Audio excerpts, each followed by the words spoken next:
Hello, everyone. I hope you're all well. I just wanted to share briefly about my experience of the practice of short moments over the past weeks.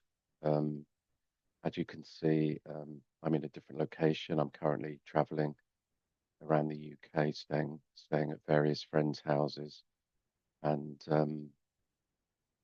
wearing a headset because where I'm staying at the moment, there we have a very lively dog and a couple of cats. I'm also by the sea, so you might be able to hear through this microphone the seagulls. And because it's the UK, there's traffic and other things, so it can be quite noisy. Hence the headset. So um, apologies that my surroundings look a bit cluttered, but there you go. Recently, I've just had COVID, so for the past 3 weeks, I've been very sick.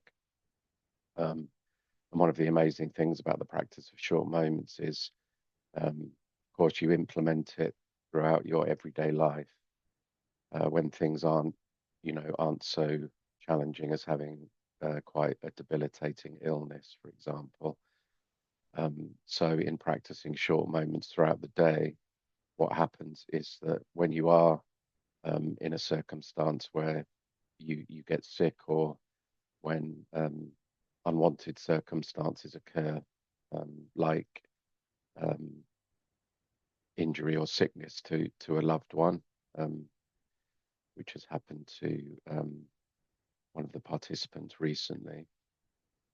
What happens because of our practice, that when much more challenging data streams arise, then the opportunity to recognize awareness, it just becomes much more obvious, which is really incredible. And one of the reasons for this is that often when we're very sick or we receive news that is very challenging, often there isn't a conventional approach or conventional action that we can immediately take. So generally for most people, and certainly for myself, feelings of like hopelessness and despair uh, kind of kind of come up.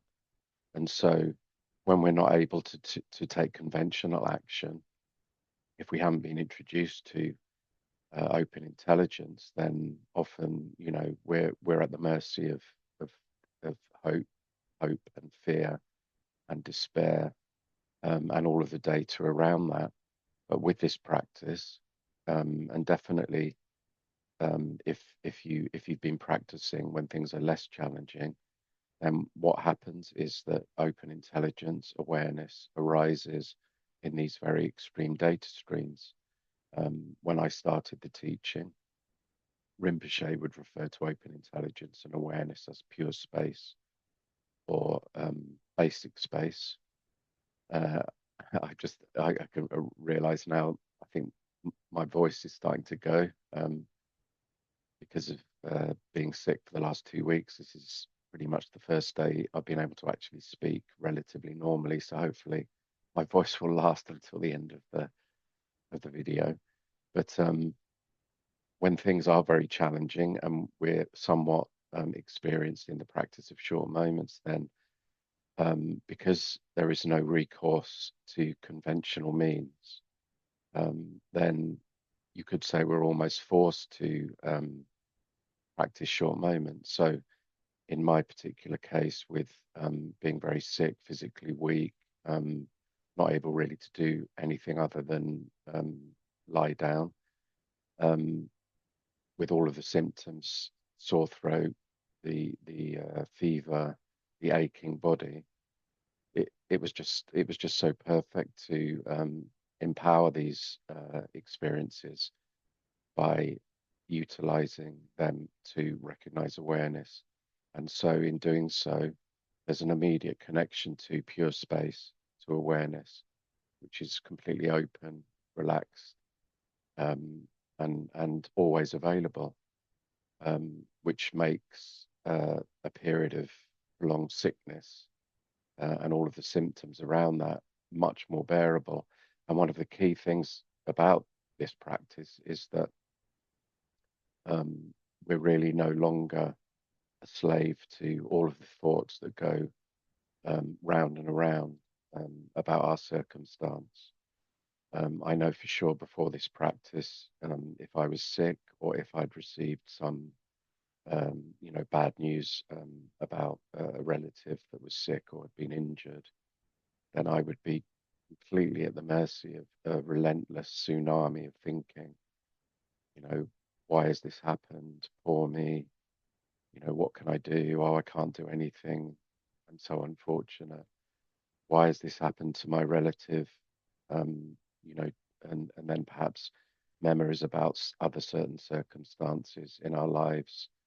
Um, and before you know it, you're completely overwhelmed with with misery and despair, um, simply because of indulging in all of this relentless, almost automatic thinking. And so, by practicing short moments, wherever we are in a descriptive framework or in a descriptive chain, we can just stop thinking, recognize what remains, and just rest as that for a brief moment, and then we repeat that.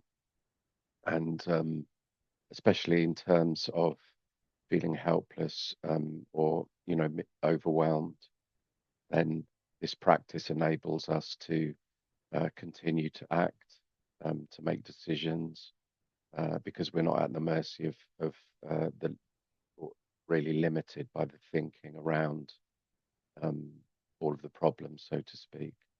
So all that's required for this incredible insight to become more and more apparent is just to simply practice the recognition of awareness for short moments whenever you remember, and then you just repeat that again. And of course, you can avail yourself of the other support that's offered with the short moments teaching. We have many, many talks from Rinpoche, other trainers and participants who share exactly the same results. So this is something that I would invite you to test in your experience throughout your day, um, and then feel free to ask questions about your experience and your practice, and we'd be very very happy to support you and to share our experience as well. So thank you for listening, and my voice just about held up.